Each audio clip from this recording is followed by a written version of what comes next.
A perspective now from one of the organizers of the Women's March in Toronto. Kavita Dogra is also the founder of the advocacy group We Talk Women, which aims to raise awareness about issues for women and girls both at home and abroad.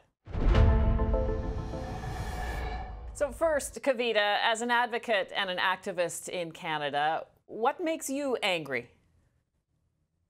Oh, that list is really long. There's lots of things. I think with the provincial government right now in Ontario, there's been a lot of rollbacks and cuts to services. And what makes me angry is that we're not investing in the services and the prevention type of work that really needs to be done. As you know, in the last year, on average, every 2.5 days, a woman was killed in Canada. That's really high. And it's time that we recognize that femicide is real in Canada and we really need to do something about it. And so that makes me really upset.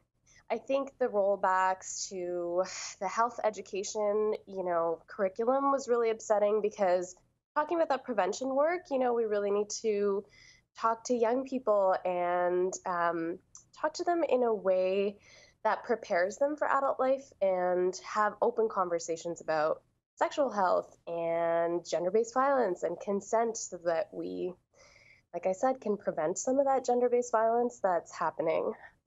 So that's not an extensive list, but those are some of the things. Well, that's certainly a beginning.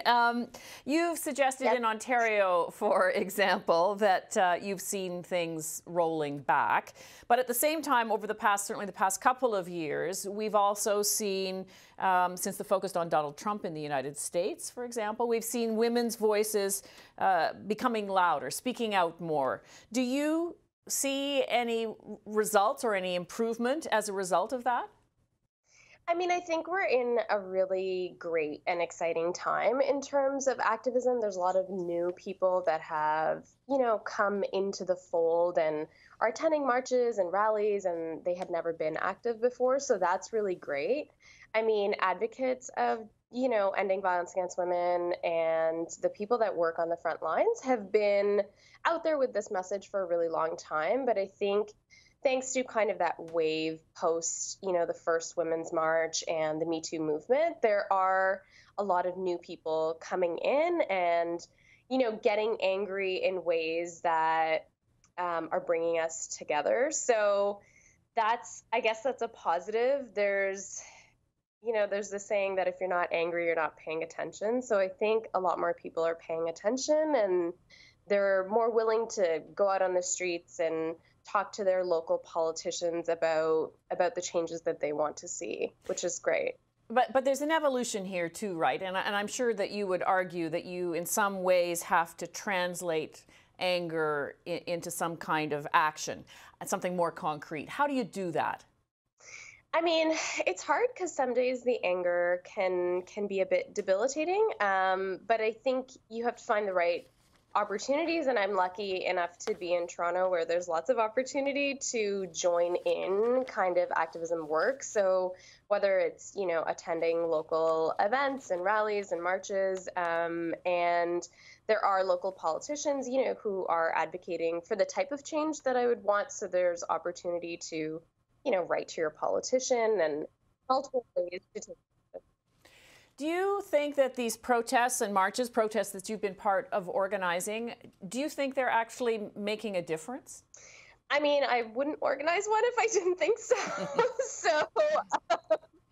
I do, because like I said, every march, every year, there are new people that attend the march and they've never been active before and they've never been to a march or a rally before. And the thing is, once you're there and you feel that energy, you hear the speakers, talk about the different things in our city, province, country, that we should all collectively be fighting for. We're planting seeds. We're hopefully inspiring people. Not all of those. In the first year, we had 60,000 people come out. Not all of those 60,000 people turned around and took concrete action. But even if 100 did, that's 100 more people than there were before. And that's 100 more voices to add towards making that change happen. So yes, I do it's a really good intro point into activism is to attend a march or a rally. And all of a sudden, when you usually feel that anger, you kind of feel alone in that anger. But there's something really powerful about being amongst other allies and feminists that feel the same way and are feeling that anger too. So, yeah, I think, yes. So, in short, yes. Thank you very much for your perspective on this. I appreciate your time. Thank you. Thank you.